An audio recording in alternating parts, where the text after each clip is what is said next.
Okay, ni 7 News. Karibu sana, mimi ni Brands TZ. Waziri Mkuu wa Israel Benjamin Netanyahu ametangaza kuwa Israel imekubali pendekezo la Rais wa Marekani Donald Trump la kusitisha vita na Irani. Taarifa hiyo imekuja muda mfupi baada ya Trump kusema kuwa makubaliano ya kusitisha mapigano sasa yameanza kutekelezwa na kuzitaka pande zote mbili kuheshimu masharti ya makubaliano hayo waliojiwekea. Kupitia ujumbe wake, Rais wa Marekani Donald Trump alisisitiza kuwa usitishaji wa vita sasa umeanza kutekelezwa. Tafadhali msivunje makubaliano haya.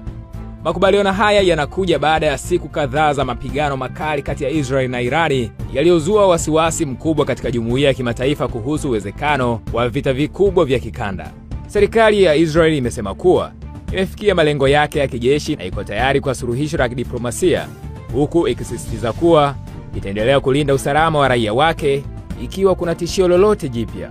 Haya yanakuja baada ya mapema usiku wa jana Irani kushambulia kambi za Marekani zilizopo Katari na Iraq, kitu ambacho kilitazamiwa na wachambuzi wengi wa masuala ya kivita kama lilikuwa ni jibu la Irani baada ya Marekani kushambulia vinu vya nyuklia vya Irani mapema Jumapili. Kwa taarifa nyingi zaidi zinazogonga vichwa vya habari duniani, endelea kufuatilia 7 Media kupitia 7 News.